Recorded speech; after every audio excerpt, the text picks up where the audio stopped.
I'm gonna tell you a little bit about the design. I'm gonna tell you a little bit about the bulbs. Then I'm gonna show you how to plant, and then I'm gonna leave a group here to plant, and then I'll probably take one of you with me to go set up the other side, and we're gonna try to mirror these two sides. So the bulbs that we're using here are two really big daffodils. So we have Carlton, which is a really big yellow, and then Mount Hood, which is a really big white. And so these are, I don't know if they say 16 inches tall, and these are 18 inches tall. And I've already set them up, and they're all in groups of 10 of one type of bulb. So if I get out of the way a little and you look at the setup, it goes from the corner, wraps all the way in here, and then I put a couple on the inside. And the idea is when you're driving by or when you're walking, you really want to see this just really shine. So we've got Mount Hoods here, which are your whites, and then all the yellows, then whites, then yellows, and then white and yellow on the inside. So these bouquets will come up. I put them in groups of 10 because you really want it to shine, and oftentimes people will do small groups or just singles. And unless you're doing like a big trench, it's hard to see bulbs that way. You just see them better when they're in groups. The signs say plant 6 inches deep, and what I say is that the top of the bulb should be more around 6 inches deep. So you're going to dig about an 8-inch hole, and I'll do one and just show you. We're going to put fertilizer in the hole, but before we do that, I just want to show you, and I want you guys to just feel. So that one, remember, John came from that group. Yeah. Feel that bulb. Okay, so I want you to feel that because first off, it's a nice big bulb, and it's also really firm. And John was saying that he thinks he's maybe the only person around that can't get daffodils to grow, and the truth is, it's very hard not to get daffodils to grow. So often it's not the planter's fault so much as the quality of the bulb. So now I want you to feel this one. Where did that come from? That's a toss away. So I'll take this one back, okay, and you can pass that one around. Yep. A little mushy. Okay, so that one is gone. Now somewhere between really firm like that and really squishy like that is an intermediary health, right, where it's kind of squishy, it's not really firm. So when you go to buy bulbs for yourself, you want to make sure you feel the package, just like, to make sure that things are firm in there. And then the other thing is that these are really big. These are classified as top size bulbs. So your top size bulbs are the biggest bulbs. They're rated very much like seeds in size. And so when you go to like a Lowe's or a Home Depot, not to, badmouth them at all, but they're getting kind of the bottom of the barrel. When you're doing online ordering, oftentimes the places that you'll buy from Holland will say, regular or top size, and then you pay extra for the top size. Pay extra for the top size. It actually does make a difference. You're buying a better bulb. You're buying kind of the pick of the litter as opposed to the small stuff, and then the stuff below that is going to box stores. So you're not getting the highest quality. Okay. So I'm going to just do a little planting. Would that one be good to do? Can you hand me the shovel and the fertilizer, Jean? So we're using a fertilizer called Healthy Start. It's made by Roots, and we'll post a picture of the bag so that you know what it is right on the video. And I like to use a small handled shovel like this just because it's comfortable, but anything that you like to dig with will work. This garden has leaf mold on top of it as its mulch. And so what we want to do is we want to preserve the mulch. So what we're going to do is basically, that's the hole I want to dig, okay?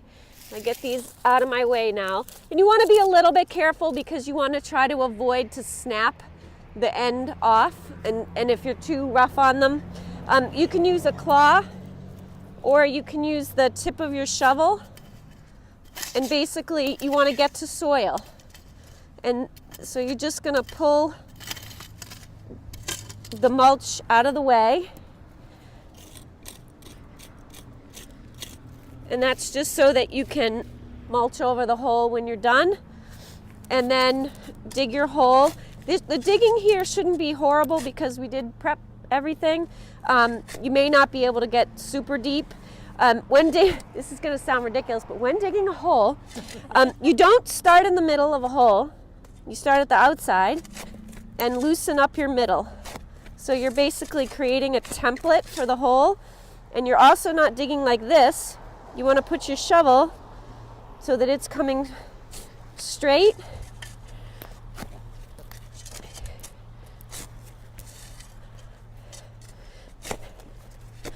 And you'd want to get everything loose before you start digging.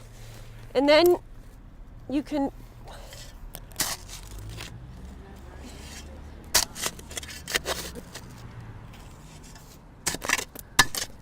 now we hit subsoil, which for bulbs is great. Okay, so sandy, well-drained soil is preferable for a bulb. So another reason why bulbs wouldn't come up is because they rot. So planting bulbs late, if you're not cold when you're planting bulbs, you're generally planting too early. So what you want is the ground to start to have gotten a little bit cold, you're getting cold, the squirrels and chipmunks are kind of done hiding their acorns and whatever.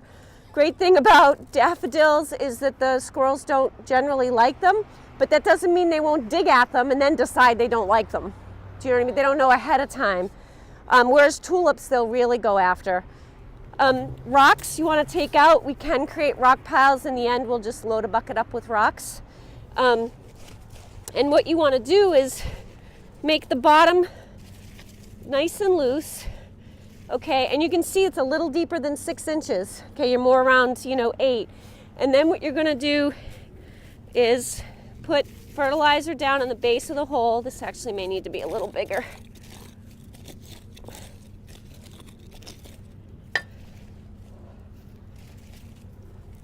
So about a handful. You can put any left over up top. And then you're literally going to set up your bulbs, and they can be close.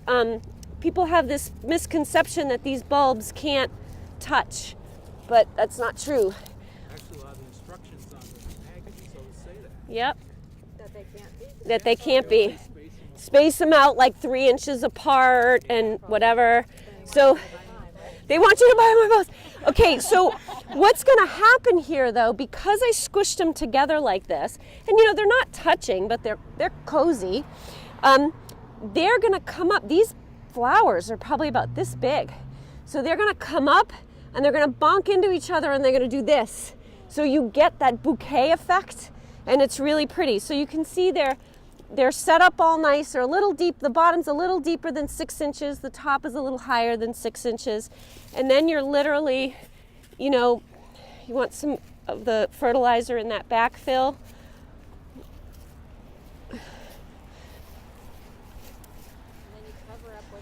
You cover up all your work. This is not instant gratification. One of the things we thought we'd do is that in the spring we'll photograph and film, and then we'll splice it into this, and we'll be able to see it, which will be kind of fun.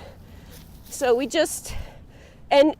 so you don't have to worry about the bulbs. You don't want to, jump on them, but we do want to use your body weight and just pack that in.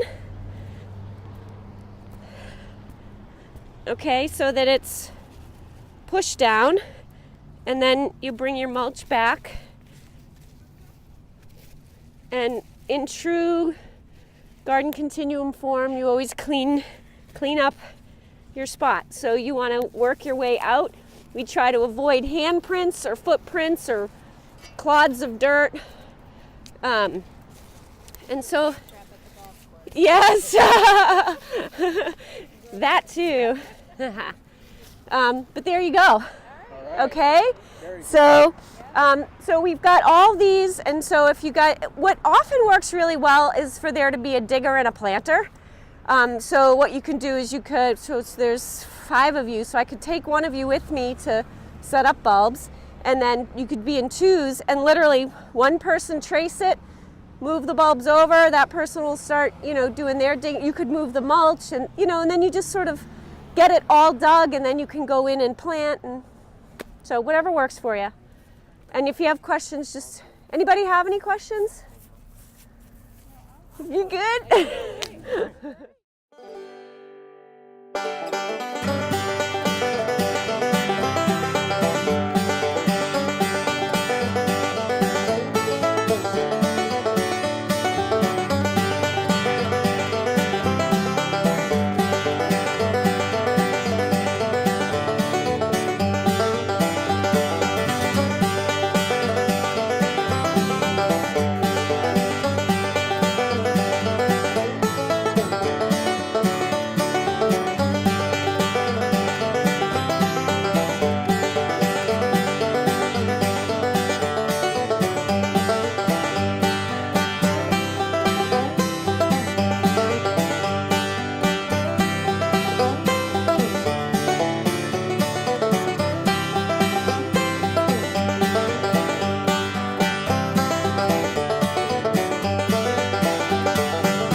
I picked the hardest hole for us to dig.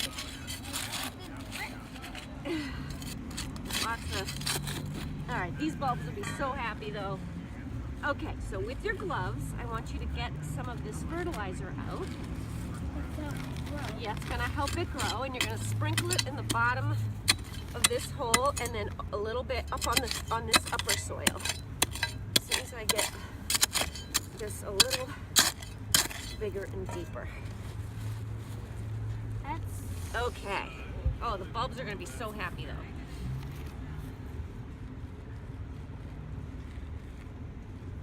Okay, a little more.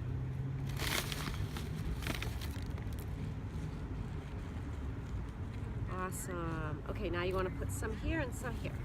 Oh, no, some of the fertilizer. Yeah. Here? Right here.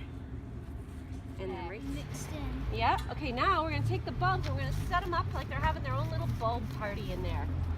So just set them up so that they're all standing up. They can be right next to each other. And while you do that, I'm going to start digging another hole for you.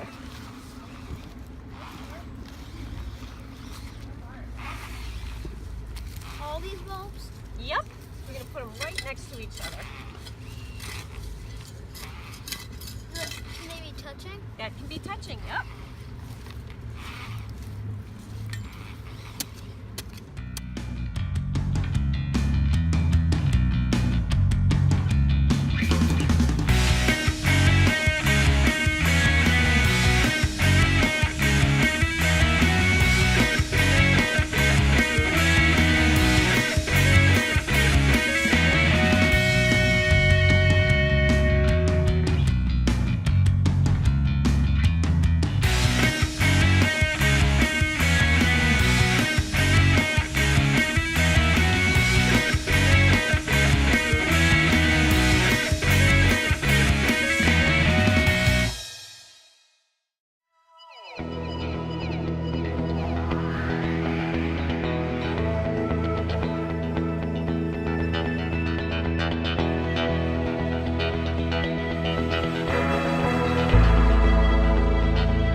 So we just finished planting 1,500 bulbs with about 10, 12 volunteers. Actually, at one point, I think we might have had more than 12 here.